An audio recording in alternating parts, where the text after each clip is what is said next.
Hello, guys, and welcome to episode 3 of Fighting Illini Live on the Voice of College Football Network. I am your host, Nate Keogh, and it is March. Welcome to our first episode of March, of course, brought to you by the Voice of College Football Network. Get your business, product, service, or personal brand to the next level by partnering with the Voice of College Football. Let's discuss how you also can reach your target market. Check out our experience with one of our current partners, posted on the screen. We are here to deliver for you. Contact us at sponsorships@vocfb.com today. That is sponsorships at vocfb.com today. Like I mentioned, guys, it is March. I got my green on, my spring green for March. I love the month of March, man. It might be my favorite sports month out of the year. It is my favorite sports month out of the year. A lot of people like October. I like March because first off, I'm a football, baseball guy first, right? But March Madness is my favorite sporting event of the whole year. I absolutely love March Madness. You got NBA and NHL winding down their seasons, right? Last full month of the season. Playoff chase is really on. You got spring training, opening day at the end of the month for baseball fans out there. Even for football fans, you still got spring ball. Illinois got spring practices starting next week. So make sure to look out for that and some news coming out of spring camp. And you got a lot of NFL news going on too. I mean, the phone was just blowing up with notifications today. Bears already got 2 offensive linemen. That's sure good for them. There's just a lot of news this time of year. March is my favorite sports month of the year. Let me know what your favorite sports month is down below. But if it's not March or October, I mean, you got to have a pretty good argument for me. October's the only other one I could possibly even listen to. But anyway, guys, enough about that. And let's get into it. Enough talking sports months and not – because we have some Illini football news to get into today with the NFL Combine. We also have some interesting NCAA proposed rule change that has something to do with Illinois, so look out for that. And at the end of the show, we're going to be talking some basketball because, like I said, it is March. This is a football-first channel. Obviously, it's the Voice of College Football, but come on, you can't ignore it when the basketball team is looking to make a run in March, right? So let's get into it today. First topic I have for you guys is the NFL Combine. Illinois only had one guy participating in the NFL Combine, and that was Pat Bryant, standout wide receiver. He went on Saturday. Teased that in my last episode. He went at like noon-ish Central Time. And overall, did pretty well. I mean, nothing crazy, but his overall stats here. Okay, so he had a 4.61 40-yard dash. He had a 1.56 10-yard split. He had a 37.5-inch vertical jump, and he had a 10.4 broad jump. That is the 8th best time and jump combo in Illinois school history, according to the Champagne Room. Definitely check out the Champagne Room. I was reading some of their articles this week. They are first place that I'm going for Illini news. Definitely check them out. Very helpful. They're on SB Nation. 8th best in school history. Not bad at all, but he was the only participant at the Combine this year. A little different from years past. I believe 4 Illinois players were selected in last year's draft. But I don't think that's the reason. I don't think that's something to worry about, right? Because Pat Bryant's the only one that participated in the Combine. The only other guy who is scouted enough, like looking to even be drafted, would be Zachary Franklin, his partner in crime. But I don't think that's too much to worry about as having draft picks down this year, because it's not necessarily that Illinois was less talented. It was certainly their best year in years. But it's more so that they're keeping their team, as I explained kind of in my first episode, talking about transfer portal, right? You just don't have that many guys leaving. This team is mainly sticking together. Those are really only the 2 big names that left for the draft.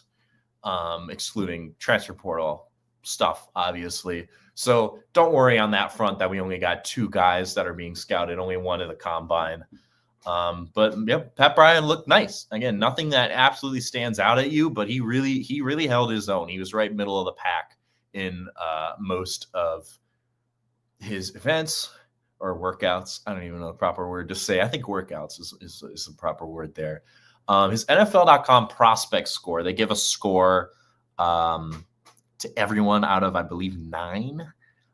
His prospect score was a 6.0. So to them, someone in that 6.0 range has, and this is a direct quote from their website, traits or talent to be above average backup. So he's still probably looking at a backup role, right? We're still probably looking at a 4th, 5th, end of the draft pick, maybe even for Pat Bryant, but he's certainly up there.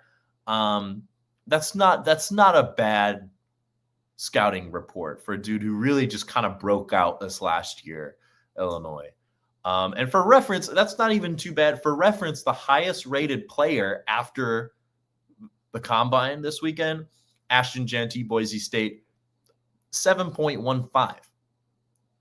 He was one of only 2 guys to get above a 7. So it was certainly a tough scale. So yeah, then it was Abdul Carter, Penn State. Obviously, he's looking maybe be number 1 pick. I don't know. I was hearing the Giants might trade for that pick. So then never mind. But if the Titans keep that pick, I certainly think Abdul Carter's a possibility there. But he got a 7. And then 3rd was Travis Hunter getting a 6.8. So he's he's within a point on this scale. I know a point is a lot, but he's within a point of Travis Hunter on this scale. When those guys are getting the best is a 7.15, getting a 6, not a bad grade. Above average backup, that's borderline starter, isn't it? That's the first guy up when someone gets hurt. So definitely exciting to see that. And to see him televised too, that was cool. That was certainly something that us Illinois fans are still getting used to these last couple of years now that we've been competitive. But yeah, overall, 8th best time and jump combo in school history. I think he's looking good. I certainly think he can be more than just above average backup. But if that's all you're going to get, that's all you're going to get. I'm glad that they gave him that attention. I did some more research on NFLDraftBuzz.com to kind of see where he's falling, as well as Zachary Franklin, because Zachary Franklin did not participate in the combine, but he still did declare for the draft in February. So they have Pat Bryant ranked as the number 17 wide receiver in this draft class and number 140 overall. And then Zachary is number 53 wide receiver, according to, again, NFLDraftBuzz.com. He's ranked number 376. So that territory is more looking at undrafted free agent. Certainly not too far from the draft, right? But it kind of looks like Pat Bryant will be the only Illini drafted this year. I really hope that's not true. I think Zachary has incredible potential. Again, I talked about in the first episode, I still can't wrap my head around his one-handed catch he had against the Kansas game that I went to this past year. That was fantastic. I was really excited to see that. You're just really not used to those kind of plays at Illinois, We're still getting used to this whole competitive beating SEC teams kind of thing. But best of luck to both Pat Bryant and Zachary Franklin. Congrats to Pat Bryant on a good combine. And overall, don't worry that there might only be 1 Illinois player drafted this year, even though there were 4 last year and more the year before that, if not same amount, right? There's been a nice flow of Illinois players in the last couple NFL drafts. But don't worry, I'm telling you, it's actually good because almost our whole team is returning. We have some of the most returning players in the country. They're like top 10, maybe even top 5 in that category. So do not worry. We're going to have a very experienced team for this soft schedule coming up, guys. So don't worry. And best of luck to Pat Bryant and Zachary Franklin. Okay, that's enough about the NFL Combine, since, again, we only had 1 player to talk about. I want to share this recent headline with you guys. I think this is a lot more under the radar. I also saw this on Champagne Room when I was looking for some stories outside of Pat Bryant to keep it football focused, at least for the first half of the episode this week, because obviously it's basketball season. We're going to talk some basketball. But this is interesting. I think you guys are going to want to hear this. So in recent headlines, the NCAA is looking at rule changes for the upcoming year, right? We talked about last week how they're looking at the 2020, it'll be the 2026 season college football playoff, looking at some changes for that, right? We talked about that last week. But this week, they have other rule changes they're proposing that would take effect this upcoming season for 2025. And one of these is, I mean, I don't know how it couldn't be. It's not confirmed, but I think is a direct cause or directly affected by what we saw happen at Illinois' Citrus Bowl game against South Carolina. So there was, if you watch the game, this shouldn't be too hard to remember. If not, no worries, I got you. The South Carolina returner, they did like a trick play on a kickoff. He did he hit like a T pose almost. Not actually, but he was like waiting for the ball, right? He's waving that he's got it. It's pretty similar to a fair catch signal, but he's kind of got his arms out to the side. Like you can't really see. It's hard to demonstrate, but you know, like he basically hit a T pose is how I'm going to explain it for you guys. So he does that. Illinois thinks play is dead. They're just jogging down the field. And then he catches it. He just kind of stands there for a second. And then he throws a pass. He throws a lateral to the other side of the end zone. And they end up getting like 25 yards on their return. Bret Bielema was not happy with that. I know there's a lot of beef in that game between Bielema and then South Carolina's coach, Shane Beamer, because they had that other thing too where Bielema was waving for someone to go help his player that was down on the field. And Beamer thought he was taunting. That was the main thing that Beamer didn't like. He called that Bush League, but Bielema called this move Bush League. So they both just think they just think their play styles are Bush League, I guess. That's funny that they both use that old baseball expression. But there is now a proposed rule from the NCAA since Bielema was very upset. His main concern was player safety on that play, right? Because his players had kind of stopped. They weren't like locked in on the play anymore. And then all of a sudden, like, good job on the Illini's part to hold him to only 25 yards on that play. I was rewatching that before this to get a better idea of his T-pose. But I'm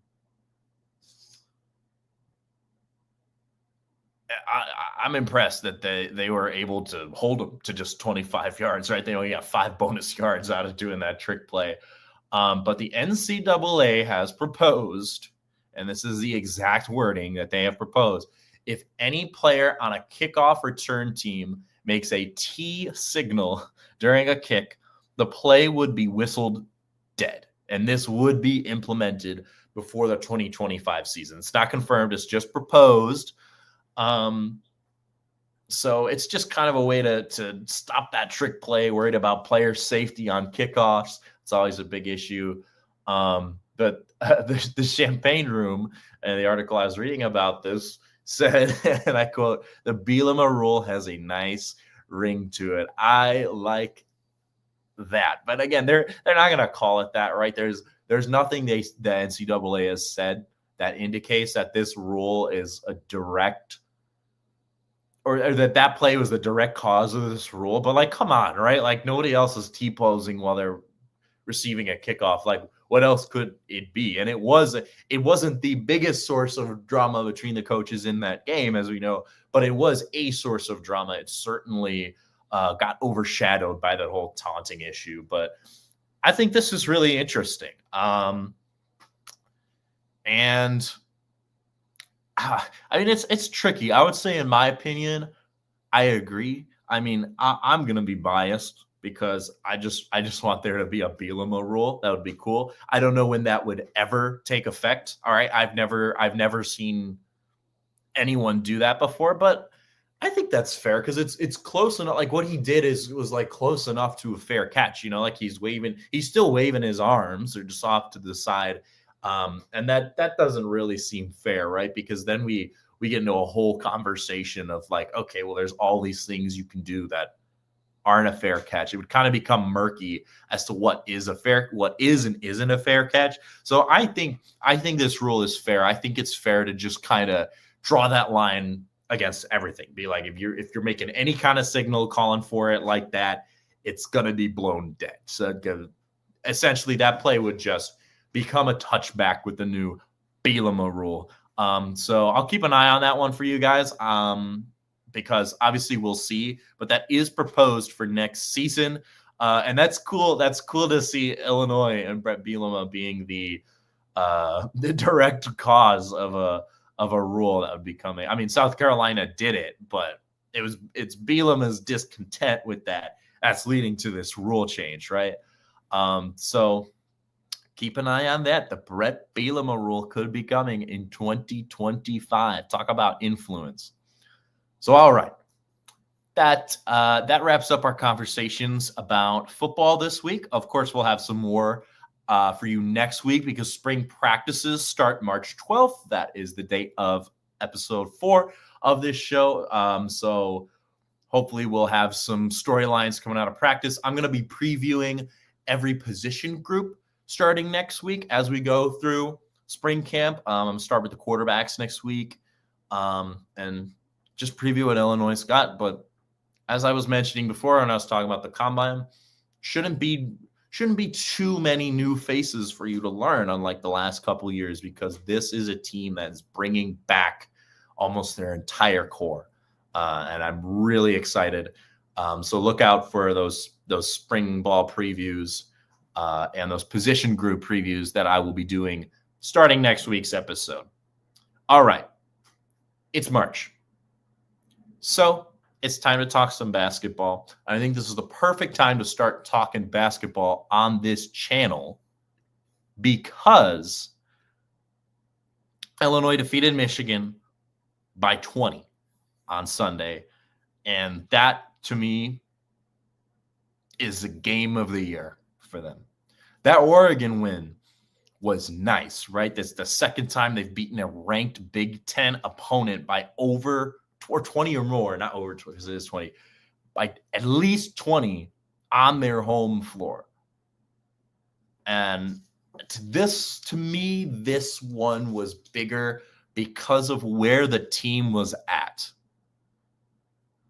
So it went on a 3-game losing streak recently. They lost to Duke. They played Duke last week at Madison Square Garden, and they got absolutely killed. They lost by I can't even remember the exact number for you guys. It was at least 30. It was embarrassing. I think the lead was almost 40 at one point. But this team's really shown up since that 3-game losing streak, which was against 3 ranked teams. It was Duke. It was Wisconsin. I'd have to check who the other team was on that. The first team they lost to there. But it's 3 ranked teams that they lost to, right? In a row. So not too bad because all these teams are obviously they're ranked higher from them. Illinois is not currently ranked in basketball, even though they were for a good amount of time at the beginning of the season. And they've got a lot of tough games. I mean, the Big Ten is tough as ever. Oh, it was Michigan State. It was Michigan State they lost to before then. And they had lost. So they lost 5 of 6 and 3 in a row on that stretch. Before last Tuesday, they played Iowa and they beat them by 20. Iowa is not that great this year, but it was a nice like pick me up game at home in front of the home fans, to get going and give them the momentum that I think they needed for this Michigan game. Which, by the way, guys, okay, so I came home like 10 minutes before the show. I got home from work, and my girlfriend also works in sports, and I see this shirt on the table, a bunch of these shirts, to greet me as I come home on the kitchen counter. What is this? What is that even? I don't know what that was doing in my house. I might have to end tonight's episode a little early so I can burn all those before she gets home. But Anyway, back on track. That Iowa game was a very good momentum builder into this huge win against Michigan. A game of the year, 62 second half points. They were tied at 41, 16:05 to go. And then combination of Illinois dominating and then Michigan just collapsing in the second half. Illinois has now won 9 straight against the Michigan Wolverines. That goes back to January 10th of 2019. That was the last time that Michigan beat Illinois in a basketball game. Michigan won that game 79-69 in Champaign. That's per the Illini Athletics website. They did previously have an 11-game win streak against Michigan in basketball that stretched from 2000 to 2006. So they still got 2 more games to go if they want to top that. But absolute dominance from Loyola against Loyola. I'm used to talking about Loyola basketball. Absolute dominance from Illinois against Michigan these last couple of years. Again, you got to go back to 2019, the last time Michigan beat them. 9 in a row, and not just beating Michigan, but this is what I mean by dominance against Michigan over the last 9 games. Michigan has lost only 2 times by 20 or more on their home floor in the past 10 years. This was one of them on Sunday as Illinois. The other one was also Illinois on March 2nd of 2021, exactly 4 years to the date that they played that game on Sunday, beat them 76-53. So Illinois absolutely dominated Michigan. It wasn't even their best shooting game in this past game on Sunday. They shot 46.6%. Certainly not bad, but that doesn't scream 93 points to me, to score that many points. But it was 19 offensive rebounds, 30 second chance points, 30. Ridiculously good on the offensive glass, the second chance points. That's what wins or loses you games, So that was absolutely huge. It was Trey White who led the team. He led the team 19.11 rebound, double-double. He normally averages 10 and 5, so he really stepped up for this one. Kylan Boswell and Kaspras Yakubunis also both scored 17. Boswell also got 9 rebounds, almost had 2 players with a double-double in that one. They killed it on the boards, and that was the driving force of this game.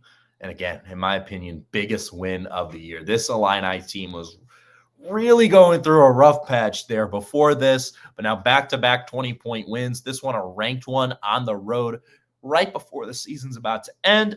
Excuse me. Absolutely huge. They dominated boards, even though Vladislav Golden, the center for Michigan, he scored 22. He led the way, but no one else on Michigan even hit double digits. Fun story. So Vlad Golden was on the FAU team, the Florida Atlantic team that went to the Final Four a couple of years ago. And so the start of last year's basketball season, not this current one, Loyola played them in the Barstool Classic. It was in Chicago. It was at DePaul's Stadium, Wintrust Arena. DePaul and Chicago Sky play there. It's in Chinatown or near Chinatown. Went to that game, though. I covered it for media, as student media for Loyola. And FAU won that game. They were ranked 10th in the country at that time because they were just coming off the Final Four appearance. But Vlad Golden walked into the press conference. I was standing in the back because there weren't enough seats. And oh my God, I really didn't quite understand what it's like to stand next to a 7-footer until Vlad Golden walked in that room. So they weren't really able to contain him, but they were able to contain all their other shooters, right? Michigan had a similar shooting percentage. They just weren't quite getting those offensive boards like Illinois was. And that's really what led to it. It was that, and it was Trey White stepping up huge, blowing away his normal averages with that 19 and 11 double-double. So Michigan is now Michigan fell 2 spots in the AP poll. They were 15th when they played that game on Sunday, and then the next day when they come out the rankings on Monday, Michigan fell to 17.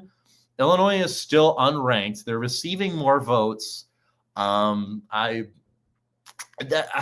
That's fair, right? Because you can't just rank them based off one win. I mean, overall, this team is still struggling over their last stretch, right? They've lost, I think, 5 of their last 8 overall, but they won 2 in a row, both by 20.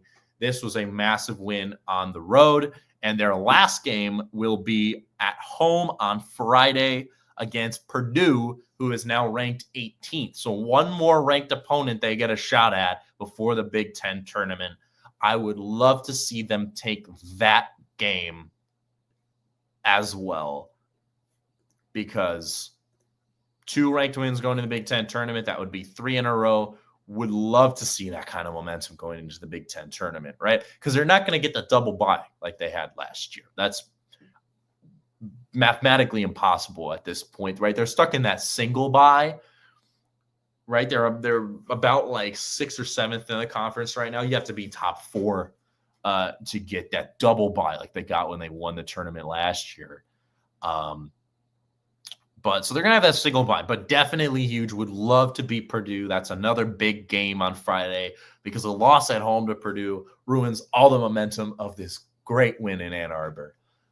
So current ESPN projections for Illinois, it's practically a guarantee that they get in the tournament at this point. I certainly think they can improve their seeding with a nice run in the Big Ten tournament and a win against Purdue. They certainly can do better than this, but 7 seed is the consensus I'm getting, right? The main sources I pulled from for this week's episode for this was the ESPN bracket projection, and then Andy Katz, of course. Both of them have them as a 7 seed, but with different opponents and stuff. So ESPN has them as a 7 seed against San Diego State. And also that game would be in Milwaukee. So that would be pretty good for Illini fans, right? There's a big Illini fan base right here in Chicago. Would love to see people show out to that one. If it's in Milwaukee, I mean, this is all just projection speculation. There's probably a low chance that actually happens, but hey, you never know. ESPN's predicting it only a week before the conference tournaments start. So you never know. And so then they'd be the 7 seed. So then the 2 seed on their side of the bracket, who they would more than likely meet in the second round after San Diego State, is Iowa State. And then the 1 would be Auburn, who just had that a huge upset by Texas A&M yesterday over Auburn. Auburn's still going to be a 1 seed, though. I have no doubt at this point. They've had an incredible season. Andy Katz also has them as a 7 seed. He has them facing West Virginia, and that's the 10 seed I would like to see us play, right? West Virginia, if you guys don't know, has Sincere Harris, former Illini, and they also have Tucker DeVries, and then Coach Darian DeVries. I'm familiar with them. My freshman year at Loyola, they were still in the Missouri Valley Conference before they went over to the Atlantic 10.